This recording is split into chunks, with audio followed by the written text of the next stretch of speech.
a través de la señal del Sistema Michoacano de Radio y Televisión, todas sus plataformas y también Facebook Live. Gracias por estar con nosotros y hoy, bueno, pues tenemos un nuevo encuentro con dos personas, dos especialistas que nos han traído conocimientos que pueden hacer la diferencia en nuestras vidas.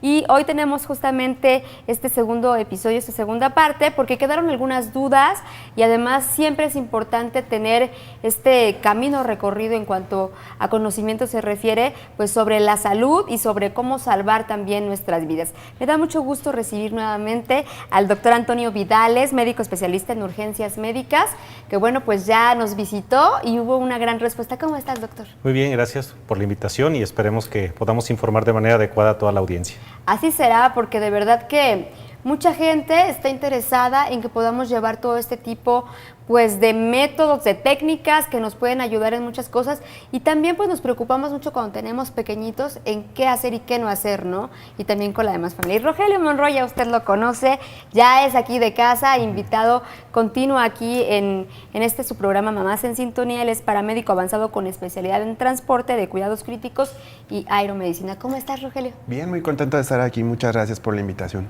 Qué bueno, nos traen buenas nuevas.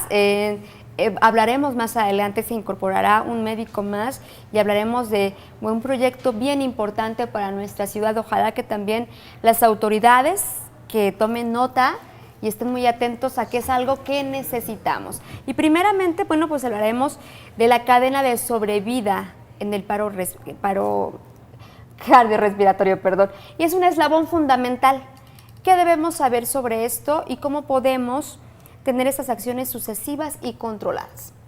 Bien, el punto número uno, y ya lo había manejado en el programa anterior de manera adecuada, Rogelio, siempre tenemos que pensar en la seguridad. La seguridad más importante siempre va a ser la de nosotros, antes de poder ayudar a una persona. Y ya una vez que tenemos esta zona de seguridad, es ver a una persona que esté tirada en el piso. No sabemos si está inconsciente, si está en estado etílico, si está dormida, entonces necesitamos tocarla y hablarle fuerte para ver si despierta. Entonces el eslabón va en ese sentido. Primero es una zona de seguridad, después saber el estado de alerta de esa persona, activar nuestro sistema médico de emergencias, en este caso 911, y después ver si la persona está respirando de manera adecuada, de manera normal, y si alguien tiene un curso un poquito más avanzado, verificar si tiene pulso. Si no hay respiración y no hay pulso, hay que sustituirlo con compresiones y ventilaciones o desde el punto más básico, con las puras compresiones, eso permitiría una oportunidad de vida. Esto es básico, es una premisa fundamental en lo que estamos hablando, darle una oportunidad de vida a las personas. Rogelio, tu día a día y también el doctor pues están en esos servicios de emergencia en donde ustedes dan cuenta que, bueno, que es la capacitación, la profesionalización e incluso el interés que tenga cada uno de nosotros en aprender este tipo de técnicas, marca esto, marca la diferencia. Tú nos platicabas de casos documentados, actuales, en que el hubiera aplica, ¿no? En que si hubiera yo hecho esto, en que si se hubiera tenido esta capacidad de atender a una persona con los conocimientos que tengamos, bueno, la persona hubiera tenido este momento de poder sobrevivir. Claro, el paro cardíaco es algo a lo que todos estamos expuestos, incluyendo los factores de riesgo. Incluso vemos jugadores de alto rendimiento, atletas de alto rendimiento, que en cualquier momento sufren una parada cardiorrespiratoria. El saber qué hacer, el saber qué actuar, el pensar también antes de actuar es muy importante y muy valioso. Cada minuto es trascendente para la posibilidad de sobrevivir de un paciente víctima de paro cardiorrespiratorio. Se piensa que hasta un 10% de probabilidades se pierden si no se brindan las maniobras de reanimación cardiopulmonar básicas. Esa es una maniobra que nosotros debemos de conocer desde los niños, en la secundaria, en la preparatoria. Creo que debería ser una materia de primeros auxilios opcional en las escuelas.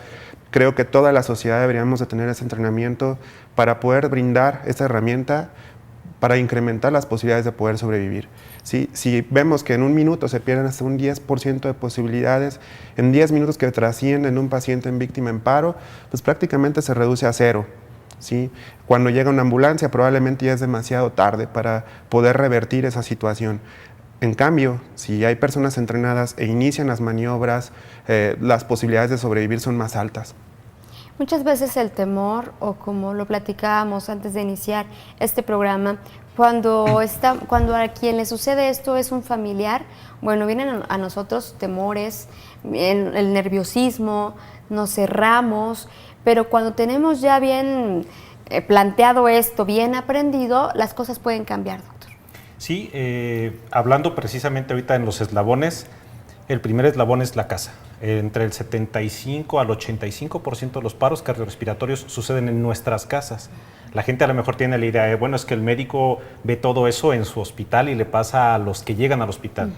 Es en los hogares donde esto sucede. Entonces, la acción de esas personas es lo que le va a brindar una oportunidad de vida. Y ya te lo comentaba, cuando es un desconocido, a veces cuesta un poco menos de trabajo, pero cuando la parte afectiva está incluida ahí, la mente se bloquea más fácil. Y si no tenemos una estructura ya establecida de cómo tenemos que actuar, pues las posibilidades tal vez para esa persona se puedan reducir, como dice Rogelio, a cero, ¿no? Si yo solo, bueno, pues mejor voy a pedir una ambulancia y la ambulancia tardó ya más de 10 minutos, pues las posibilidades de vida de la persona se acaban de perder. Tenemos una amplia responsabilidad en esto, en que cada uno de los integrantes de la familia conozcan del tema, porque también solemos decir, no llegó la ambulancia, ¿no?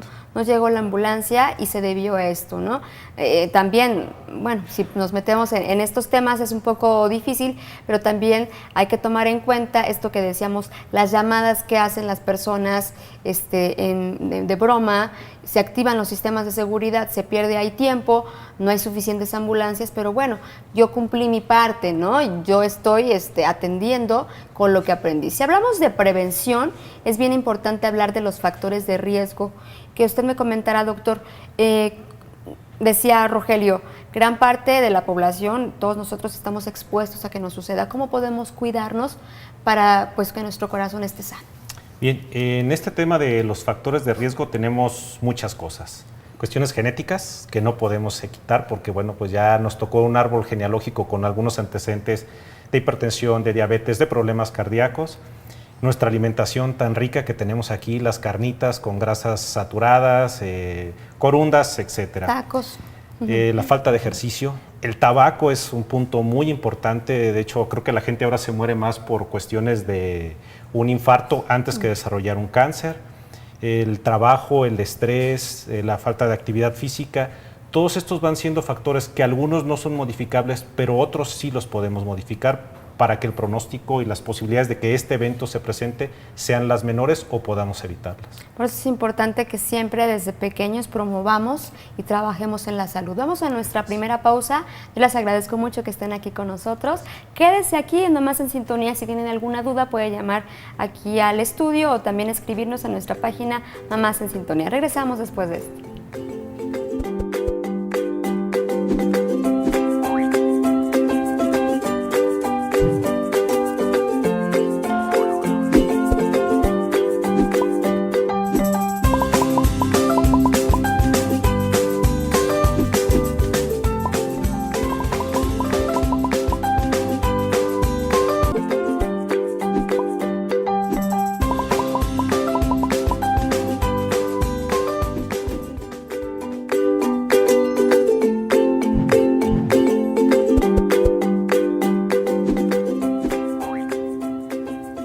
Regresamos con más, gracias por continuar con nosotros y mandamos un saludo también a quienes nos sintonizan a través de la radio, por supuesto por las frecuencias del Sistema Michoacano. Estamos hablando, bueno, de esta cadena de sobrevida cuando, bueno, viene un paro cardiorrespiratorio y este reconocimiento nos van a explicar el reconocimiento de la parada cardiorrespiratoria. ¿Cómo es esto?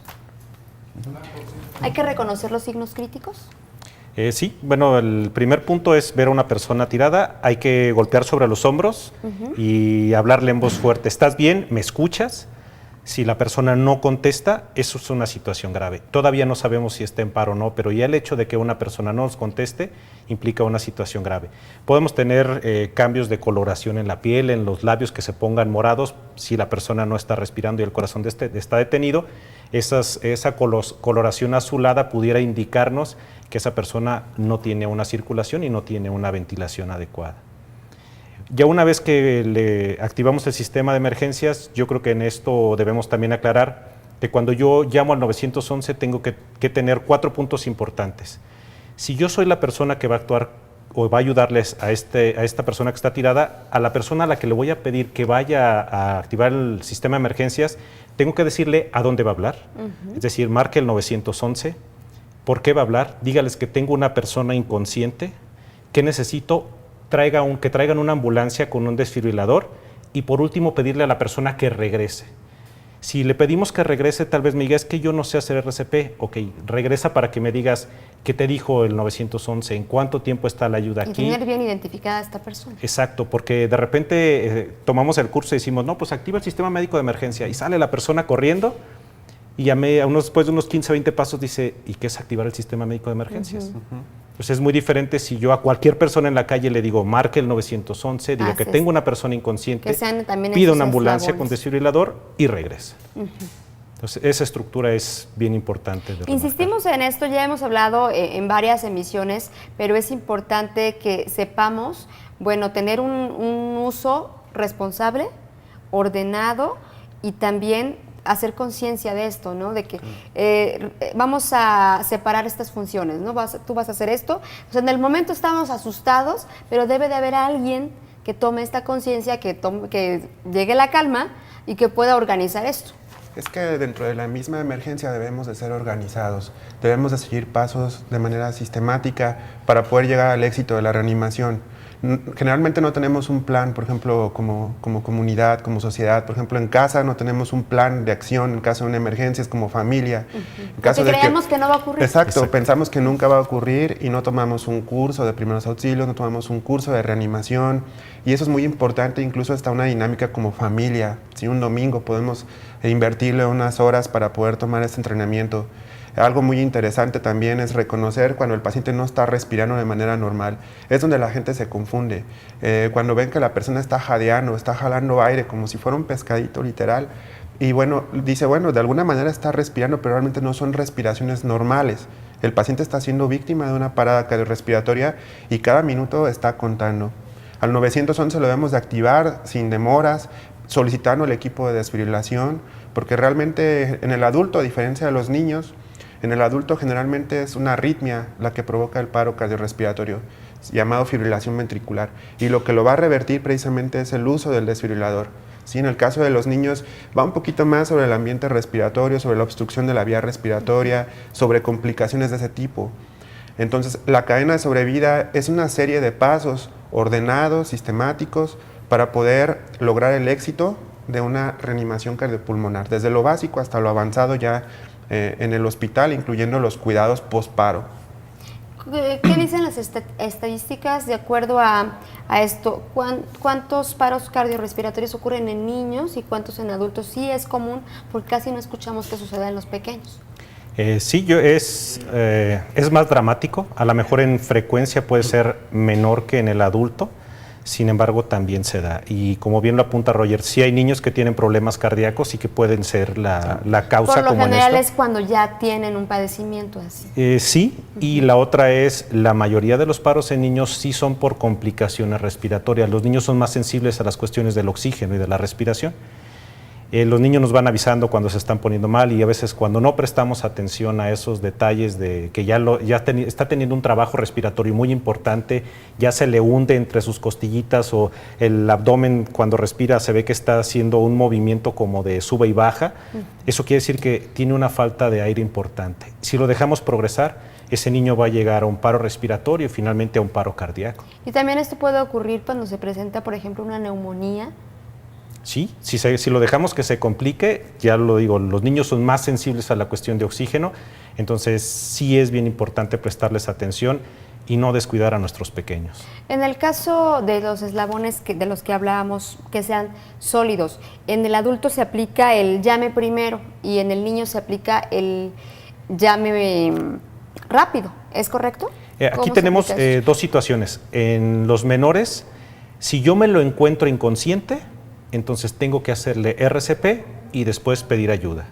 Si yo veo el momento en el que el niño se colapsa, entonces pido ayuda y después regreso a hacerle RCP al menor. Porque en el primer caso no tengo idea de cuánto tiempo tiene en paro este pequeño. Entonces hay que hacer RCP.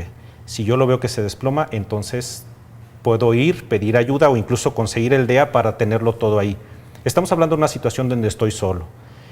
Y a lo mejor en vez de ir a pedir ayuda, eso. A lo mejor, pues de ahorita la cuestión de teléfonos móviles están a la mano, marco 911, lo pongo en altavoz y no necesito moverme del lugar donde está el menor o el adulto. Cuando pides un sistema, cuando activas un sistema de emergencia, ¿también te pueden ir diciendo qué hacer? Claro, el despachador o el telefonista de emergencias debe tener entrenamiento para poder dirigir una reanimación a distancia, reconocer estos puntos clave de lo que es la parada cardiorrespiratoria y dirigir al usuario para que pueda dar compresiones efectivas. El procedimiento de RCP solo con las manos es muy efectivo, porque realmente las compresiones que estamos haciendo van a coadyuvar pues, para que cuando llegue la ambulancia con el desfibrilador o llegue el desfibrilador de manera temprana, se pueda revertir la arritmia en el caso del adulto o en el caso también del menor si es necesario. Si es, algo muy interesante es que el 50% de las personas que sufren parada cardiorrespiratoria lo hacen en la calle. O sea, no es en un hospital, generalmente va a ser en el gimnasio, va a ser en la escuela, va a ser en el ambiente extrahospitalario. Y muy pocas de ellas van a lograr tener acceso rápido a una ambulancia de urgencias avanzadas. Entonces, la gente necesita tener este conocimiento para poderlos poder ayudar a salvar la vida. ¿Qué tanto influye la edad? ¿Qué tanto es un factor determinante? Porque solemos asombrarnos cuando se presenta el caso, por ejemplo, de un futbolista, como decíamos, ¿no? Era tan joven y estaba tan sano, tan fuerte y de repente le sucedió esto. ¿Qué pasa? Brugada, hace unos días salía en España un artículo, ni un corredor menos. De repente nos aventuramos a correr 10 kilómetros, 21 kilómetros a una maratón, pero no era un atleta de alto rendimiento, sino me fui poniendo metas y no fui al médico, no fui a chequeos médicos y vienen los colapsos. Ellos lo empezaron a documentar, cuántos corredores están muriendo después de maratones o medias maratones, porque precisamente no iban a sacarse un electrocardiograma, un estudio previo para poder si eran factibles su mismo organismo para poder soportar tanta carga. Entonces, también el hacer mucho ejercicio sin una asesoría profesional también conlleva un riesgo. ¿Cómo debe monitorear una persona que hace deporte, que debe ser un profesional para esto, pero de manera integral? ¿Cómo debe monitorear esto? El saber hasta dónde da su frecuencia cardíaca, traer un reloj especial para esto que le vaya indicando, tiene un nombre especial. ¿Qué debe hacer esta persona para estar consciente hasta dónde puede llegar? Bien, yo creo que este punto que toca Rogelio es así esencial. Creo que muchos de los que empiezan a hacer ejercicio no se hacen un estudio bioquímico, es decir, de sangre, no se hacen un estudio electrocardiográfico para saber si hay alguna condición ahí en el corazón que en el momento en el que yo someta mi cuerpo a un esfuerzo pueda desencadenar en un ritmo anormal del corazón y eso me lleve a un paro cardíaco. Hay que hacer un ejercicio gradual, hay que tener un régimen de alimentación adecuado, hay que saber, como bien lo indicas, la frecuencia cardíaca. Hay parámetros que dicen que 220 menos tu edad, eso sería tu 100% de frecuencia cardíaca máxima y que esa frecuencia cardíaca máxima solo lo deben alcanzar los atletas de alto rendimiento y por tiempos cortos, tampoco excesivos. Entonces la gente piensa, no, es que entonces necesito darle mucho para que se me acelere mucho el corazón y eso quiere decir que estoy trabajando más. Hay ocasiones en las que ni siquiera te sirve ya esas frecuencias para bajar de peso y sí te exponen a un riesgo muy alto de un paro cardíaco. Hay que poner especial atención a ello. Vamos a una pausa, regresamos con más y veremos ya aquí en vivo el RCP con las manos. Vamos a una pausa, regresamos con más.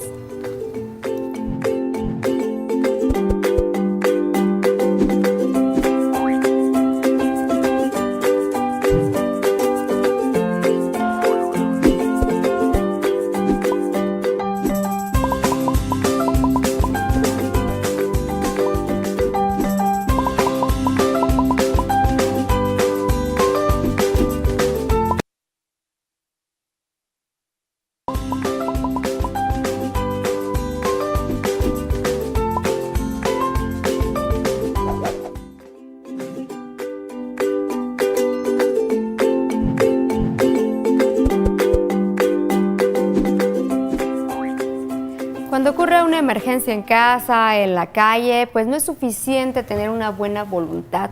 hay que saber cómo aplicar estas técnicas y hay que tener este conocimiento mediante, bueno, algunos cursos que nos pueden brindar los especialistas. Hoy aquí en Nomás en Sintonía vamos a ver estos aparatos, qué son, cómo se llaman y además cómo hacemos el RCP con las manos. Adelante. Bien, de los aparatos que tenemos se llaman desfibriladores externos automáticos. Ajá. Estos son dispositivos que dan una descarga eléctrica y que ellos solitos analizan si tienen que dársela a la persona o no. Por eso se llaman externos y automáticos. Se abrevia como DEA porque luego la gente dice, es que cuando voy a hablar y tráigame un cuesta trabajo decirlo. un DEA o un aparato para dar descargas al corazón, el operador del 911 puede tener la capacidad de entender. Tienen un funcionamiento sencillo. Solamente hay que abrirlos, hay de muchos tipos, habrá algunos que desde que abro la tapa se encienden, otros tienen 2 botones, uno verde que entendemos que es encendido. Quite la ropa del pecho del paciente. Y tiene una voz que nos dice qué es lo que vamos a ir haciendo. Abra el paquete y aplique las almohadillas sobre la piel descubierta del paciente. Ahorita lo vamos a hacer en vivo, entonces tenemos las almohadillas. Aplique las almohadillas como se ven. Esas almohadillas tienen un dibujo donde indica dónde va estas almohadillas. Una vez que las pegamos, el dispositivo me va a decir que va a analizar el ritmo cardíaco, que me aleje del paciente, que nadie lo toque, y me va a decir si se aconseja una descarga o no se aconseja una descarga. ¿De acuerdo? Y uno puede ir dando seguimiento a Sí. esto. Este es un tipo de desfibrilador. Por aquí tenemos otro, más sencillo, más chiquito, pero igual tiene 2 funciones básicas, un botón de encendido y un botón naranja que me va a indicar si se acerca, si se adquiere o no una descarga. Lo encendemos y tiene una voz que también me dice. Coloque las almohadillas sobre el pecho descubierto del paciente. Las almohadillas. Enchufe el conector de las almohadillas junto a la luz titilante o destellante. Y tiene una luz que dice dónde tengo que conectar este cable. Y una vez que lo conecto. Analizando el ritmo cardíaco. No toque al paciente. Ok, y de aquí me va a decir si se aconseja una descarga o no, y va a prender este botón naranja si se va a dar la descarga, y me va a decir que me aleje y que nadie toque al paciente. Y este punto de la descarga es, digamos que la parte más importante de seguridad. No tengo que estar tocando yo ni nadie más a la persona antes de que yo dé mi botón de descarga. Porque si no puedo pasarle la energía también a otra persona y tal vez en vez de tener una víctima voy a tener 2. Okay. Así de sencillo es esto. Algo importante, si el paciente acaba de ser extraído de una alberca, por ejemplo, o se encuentra mojado, es importante secarlo y que no tengamos contacto al momento de la descarga, pues obviamente con el agua, ¿no? Por esta descarga Sí, eléctrica. porque vamos a emitir una descarga. Igual los kits de desfibrilador vienen con un rastrillo, por si la persona tiene mucho vello, a lo mejor las almohadillas no pegan, entonces hago un rasurado rápido. Aquí las almohadillas dicen que una va colocada en esta parte superior y la otra trae la indicación de pegarla aquí. En las cuestiones de los niños son almohadillas un poco más pequeñas en comparación con los adultos y tiene el dibujito de un niño que puede ser que me indique que también se pegue igual que los adultos o como en este caso que va uno al frente y la otra iría en la espalda del menor. Muy bien. ¿De acuerdo? Aquí hay que seguir solamente el dibujo que nos marca el fabricante. Y esto no tiene, pues, como dirían, mayor ciencia, ¿no? Si uno aprende a usarlo en ese momento, pues te va guiando, ¿no? Te va guiando qué herramientas estar aplicando en ese momento. De hecho, en este curso de RCP Solo Manos les enseñamos a usar este tipo de dispositivos e incluso lo hemos utilizado al inicio del curso sin haberles dado capacitación. Les digo, a ver, ¿cómo lo utilizarías?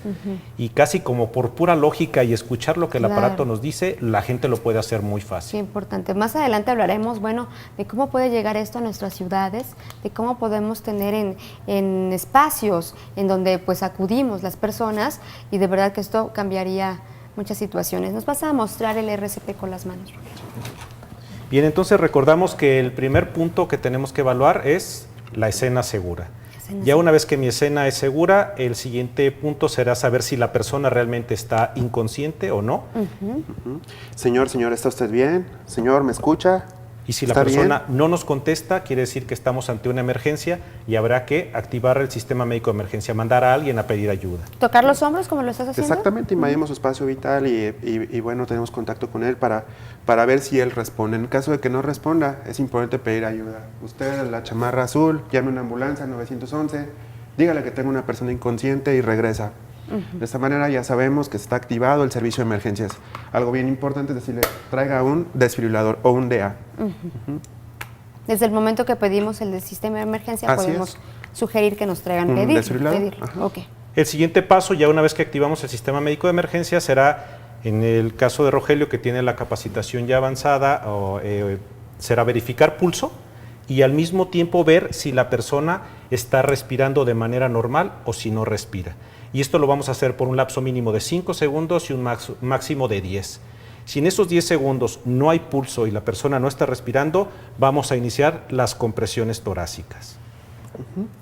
En este caso, las compresiones deben ser fuertes, rápidas, con una profundidad al menos de 5 centímetros, permitiendo que el tórax vuelva a su posición original. Y aquí será importante hacer notar que los hombros tienen que estar alineados con las manos y decimos que se comprime más con la cadera que con los brazos. Si se fijan, los brazos de Rogelio están rectos, entonces lo que se está moviendo es su torso. ¿De acuerdo? Ok. Esto vamos a estar haciendo las compresiones hasta que llegue nuestro desfibrilador. Una vez que tengamos el desfibrilador ahí, ya sea que la persona que lo traiga lo sepa usar, o si no, yo le puedo decir a él, aquí está el dispositivo que usted me pidió. En ese momento, Rogelio tendría que detener las compresiones para colocar las almohadillas. Recordemos que esto, el desfibrilador, es un tratamiento para una arritmia y es lo que puede sacar adelante una persona. Entonces lo encendemos y seguimos las indicaciones que nos Las da. almohadillas como se ve en las imágenes. Ponemos las almohadillas, las presionamos Aplique fuertemente. Las almohadillas como se ve en las imágenes. Las dos al mismo tiempo. Presione las almohadillas firmemente sobre el la centro. piel. Estos traen el sensor en el centro. No toque al paciente. Analizando el ritmo cardíaco. Ahí todos fuera, porque el aparato No está toque al paciente. checando Analizando si el este ritmo ritmo cardíaco. es meritorio Descarga de una descarga. recomendada. En este caso me dice que sí. No toque al paciente. No toque al paciente, voy a dar una descarga, todos fuera, y antes de presionar, primero que yo no esté tocando a la persona y que nadie más lo esté haciendo. Descarga ahora. Descargamos Fuera tú, fuera yo, fuera todos. Descarga administrada. y lo que seguimos es compresiones. Conoce la RCP. Te lo indica cuando tú Sí. debes de comenzar. Y los desfibriladores tienen un sonido que me va indicando la frecuencia con la que tengo que estar haciendo las compresiones. En este caso el aparato incluso los cuenta, Nos cuenta. ¿de acuerdo? 20. Ok. Listo. Entonces, esto es cómo funciona un desfibrilador y este aparato tendríamos que dejarlo hasta que llegue el sistema médico de emergencias, es decir, las ambulancias se llevarían el desfibrilador para continuar con el trabajo del paciente. Hay ocasiones en las que la reversión o la conversión del ritmo anormal a un ritmo normal trae a la vida, por así decirlo, a una persona. Y cuando llega el sistema prehospitalario, ya tenemos tal vez una persona que incluso esté hasta consciente. Entonces, Podemos avanzar. La diferencia de entregar a que llegue la ambulancia y subir a un paciente muerto porque no respira y no tiene pulso, a entregar un paciente que ya tiene pulso y que a lo mejor no respira, o que ya tiene pulso y está respirando, pues impacta de manera dramática en el pronóstico de esa persona. Y podemos, hay una diferencia en el tiempo en que estamos haciendo estas maniobras y llega el sistema de emergencia. ¿Podemos pararlo de momento? No, de hecho, nosotros no tenemos que parar las compresiones hasta que llegue el sistema médico y vamos a estar se hagan siguiendo. cargo. Los desfibriladores están programados para cada 2 minutos estar analizando el ritmo y me va a decir lo mismo. No toque al paciente analizando el ritmo. Si una descarga o no una descarga, el aparato nos lo dirá y continuaremos con las compresiones. ¿Cuándo las detendría estando utilizando yo este aparato? Antes de que llegue la ambulancia, cuando la persona se mueva y esté respirando. Es el momento de Cuando detener las regrese a su compresiones. estado normal. Porque podemos decir que ya tiene signos de vida. Muy bien. Tú nos comentabas un caso de hace algunos días que pudo haber hecho esto la diferencia. Sí, bueno, digo, cada minuto cuenta. Incluso en Estados Unidos veamos niños que lo han aplicado, que en las escuelas se los dan, y bueno, han sacado a sus propios padres, su propia madre en ese caso, de un paro cardiorrespiratorio.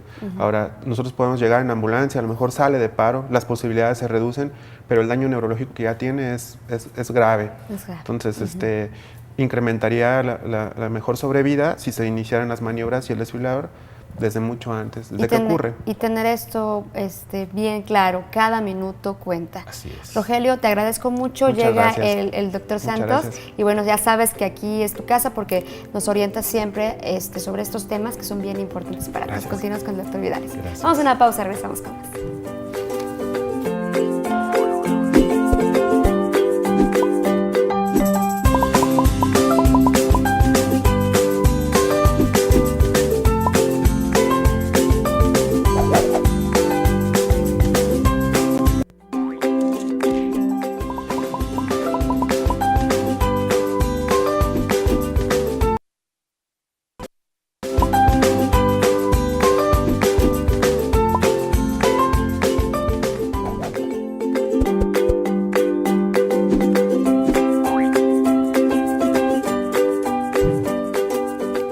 regresamos con más a este programa. Gracias por continuar con nosotros y damos la bienvenida a este espacio al doctor Santos Ramírez, que hoy nos acompaña y que nos hablará también con el doctor Vidales de este proyecto que sería muy bueno tener aquí en nuestra ciudad, que ya está en ciernes, se está trabajando en él. Y bueno, pues le damos la bienvenida. ¿Cómo está, doctor? Perfecto.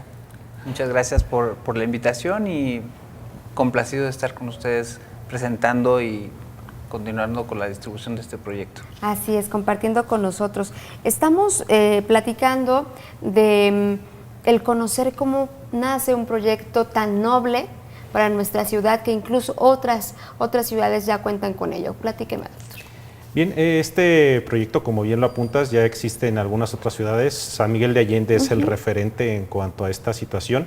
Implica que tiene gente preparada de su población y que tiene estos aparatos que vimos hace un momento, desfibriladores, en sus sitios o en sus plazas públicas. San Miguel de Allende es una ciudad turística y en base a esto logró la calificación de ciudad cardiosegura.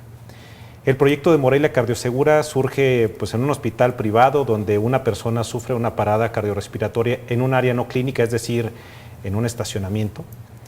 Y el hecho de que está en un hospital, todo el mundo pensaríamos, bueno, pues está en un hospital con todos los recursos, con especialista ahí. Y en el momento lo atenderán. Y resulta que la cadena no funciona de manera adecuada y el desenlace para la persona pues termina siendo fatal. Se decide, como parte del proyecto inicial, que todo el personal del hospital, incluyendo administrativos, gente de intendencia, recibiera una capacitación en RCP básica para considerarnos un hospital cardioseguro. Entonces, Hospital Ángeles se compromete en este sentido y empezamos capacitaciones con nuestro personal. Pero nos dimos cuenta que, ok, ya estamos todos capacitados, pero la gente sigue llegando sin todas las opciones de tiempo adecuadas, sin el tratamiento inicial tan importante que ya dijimos que parte desde casa. Y hacemos el proyecto de decir, ok, vamos a capacitar a la población que está cerca del área del hospital, su área de influencia inmediata, Loma de Santa María, y posteriormente bajar el proyecto a la ciudad. En ese sentido, se hicieron capacitaciones y el club de golf de ahí de Altozano se apuntó, se convencieron de por qué es importante tener un desfibrilador y compraron su desfibrilador. El centro comercial también mandó a su personal, el compromiso era que adquirieran su desfibrilador y es un centro comercial que ya tiene un desfibrilador ahí. Entonces vamos generando un impacto más o menos fuerte en este sentido. En este momento, ¿qué ocurre con el proyecto? ¿Cómo van? Y bueno, tengo entendido que incluso acudieron hasta pues, el sistema legislativo y se está trabajando y se está platicando sobre esto. Sí, así es. Hemos tenido, a partir de que se genera la posibilidad de desarrollar este programa como Morelia Cardioseguro, como ya bien lo dijo el doctor Vidales, lo comenzamos a desarrollar de manera inicial en un sector, una zona específica de la ciudad. Pero obviamente nos damos a la tarea de buscar transmitir esto al total de la población. Entonces buscamos las vías más adecuadas, tanto con legisladores locales como con el propio municipio. Entonces tuvimos varias reuniones, presentamos el proyecto, incluso la viabilidad de cómo hacerlo, ¿sí? Teniendo en consideración iniciar por zonas de impacto. Ya lo comentaba el doctor Antonio, como San Miguel de Allende, también con ese impacto turístico también que le pudiera dar una posibilidad mayor a la ciudad, y lo presentamos con una primera fase de que se aplique en el centro histórico de la ciudad, incluso con un esquema muy particular de cuáles serían las zonas específicas donde se podría colocar un desfibrilador, hacia cómo se podría hacer la logística del traslado de los pacientes una vez atendidos en la vía pública, pero con la finalidad fundamental de que quienes tengan esta capacitación pues sean la mayor cantidad de población posible. Hablando centro histórico, por ejemplo, personales que trabajan en los propios hoteles, en los restaurantes, la gente de las escuelas alrededor también, porque esto es un impacto también social hacia las escuelas, que ya se ha iniciado algunos trabajos en particular en ese sentido. Y finalmente el proyecto pues ya fue presentado directamente al Presidencia Municipal en Morelia, con una muy buena aceptación. Incluso se autorizó ya dar los primeros pasos para desarrollar y proyectar este sistema de Morelia Cardioseguro con la autorización de compra de equipos ya incluso. Sin embargo, ya nos ganaron algunos tiempos ahí. Algunos tiempos, pero se está trabajando en ello. No se requiere tanto para esto, se requiere pues de las ganas de aprender, de las ganas de pues estar al tanto que pueden ocurrir estos incidentes y accidentes dentro de la familia y a cualquier momento en la ciudad. ¿Cuánto cuesta, qué costo tiene el equipo y qué es lo que están haciendo a través de la capacitación? Bien, el costo del equipo puede variar, hay rangos desde los 20 hasta los 40,000 pesos y la gente dice, bueno, es que sí está muy caro, pero si lo traducimos en cuánto costaría mi vida, creo que lo supera por mucho el costo de este tipo de dispositivos. A lo mejor no es como para tener uno solo en una casa. Si vivimos en un lugar que es una calle, pues a lo mejor con los vecinos nos juntamos y decimos, vamos a comprar uno, y vamos a tenerlo en un sitio donde puede estar vigilado, pero disponible. Porque luego sucede de que sí lo tiene el policía, pero el policía se va a las 2 de la tarde y queda bajo llave, entonces se presenta la emergencia en la tarde, en la noche, y pues ya nos quedamos sin la opción del desfibrilador. O cuando estamos en un fraccionamiento, procurar juntarnos entre los vecinos y a lo mejor 50 casas para un costo de 20,000 pesos, se reduce bastante, ponerlo en la caseta donde siempre hay un vigilante y que todos los vecinos conozcamos dónde está. ¿Qué necesitamos aparte? Pues haber recibido esa capacitación básica para saber cómo dar un RCP, cómo utilizar este dispositivo en lo que llega el servicio prehospitalario a complementar la atención de los pacientes. ¿Cómo se puede acercar la gente? En este caso, por ejemplo, usted platica, doctor Antonio, un fraccionamiento. Dicen, bueno, yo quiero recibir esta capacitación, ¿a quién me acerco? ¿Cómo le hago? Y también es importante que me platiquen cómo nació esta asociación. Me parece muy atractivo que podamos saber que hay gente que está preocupada y ocupada pues, por la salud de todos, ¿no? Y que están haciendo ese tipo de proyectos que inician así e impactan de esta manera. Bien, en cuanto al acercamiento, por ahí pasé los datos de la señorita que está en la parte administrativa de la sociedad. Con ella se pueden comunicar para ponernos de acuerdo y en cuestiones de tiempos y personal, saber si tenemos el auditorio del Hospital Ángeles disponible para hacer la capacitación o incluso hemos ido a algunas empresas o escuelas a dar directamente ahí este curso de RCP solo manos. Entonces esa sería la manera de hacer el contacto para poder programar los tiempos, porque también pues, no podemos dar todos los cursos al mismo tiempo o a muchas personas. Lo que intentamos es que sea un curso de calidad. Los instructores o el personal que estamos dando este curso somos instructores certificados por la Asociación Americana del Corazón. Somos gente que nos dedicamos a dar los cursos desde este tan básico que es RCP solo manos hasta los cursos avanzados de reanimación. ¿Qué tanto también podemos acercarnos desde casa para tener conocimientos básicos a través, por ejemplo, de los medios de comunicación y de la internet?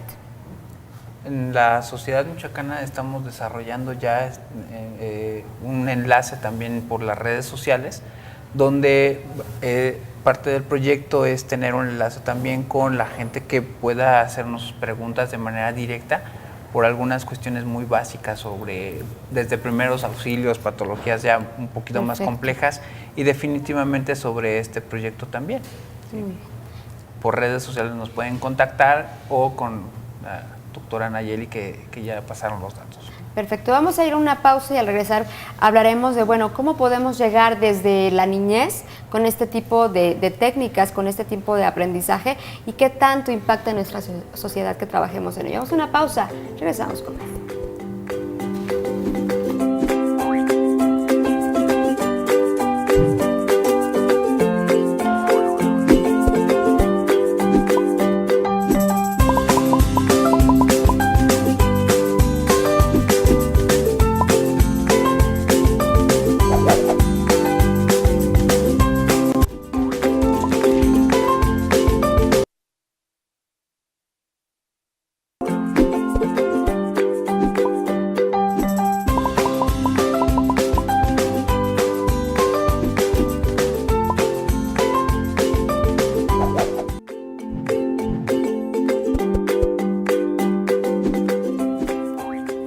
estamos a la parte final de este programa y bueno, pues remarcamos la importancia de tener estos servicios, de conocer estas técnicas que marcan la diferencia y bueno, que pueden dar pues la oportunidad de vida a las personas, ¿no? Y es importante que también las autoridades en todos los rubros pongan especial atención en esto, la necesidad de tener una Morelia cardiosegura, porque esto ocurre día a día.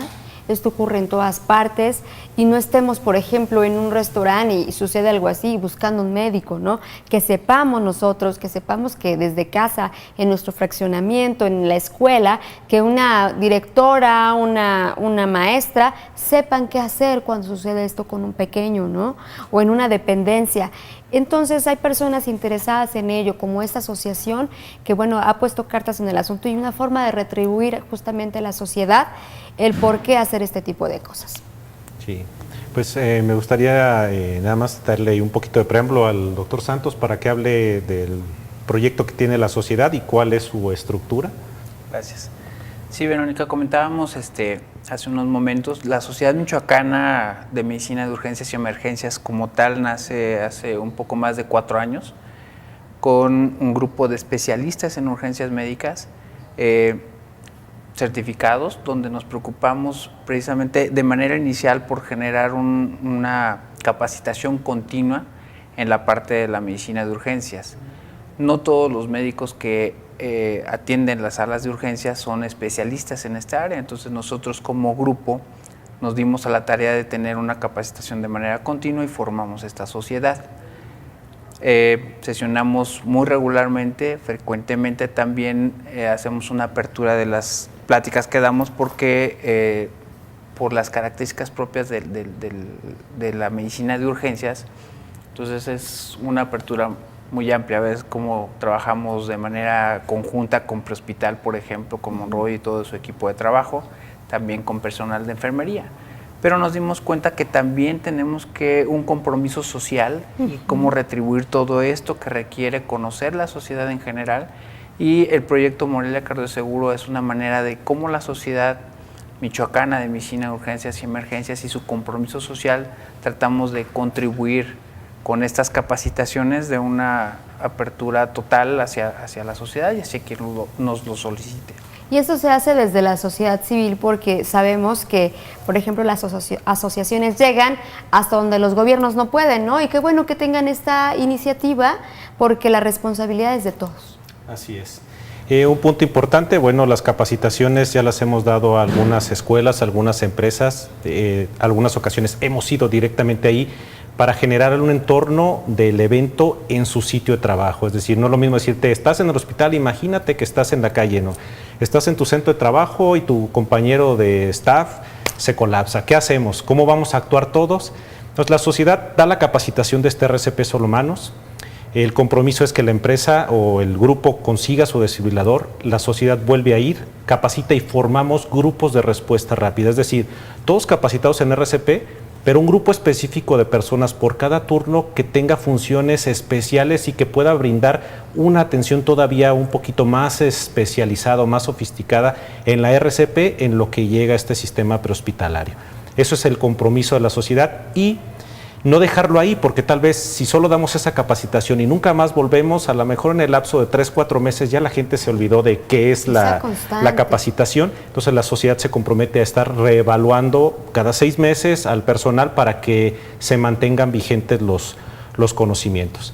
Y un punto importante en las cuestiones de las escuelas y de los gimnasios, pues es un sitio donde se reúnen muchas personas. Se generaría la pregunta de, bueno, ¿dónde están sus hijos? Donde usted va a hacer ejercicio, el lugar donde trabaja, tienen un desfibrilador, tienen un grupo de respuesta especializada, sus compañeros de trabajo sabrían qué hacer si usted fuera la víctima o si su hijo fuera la víctima.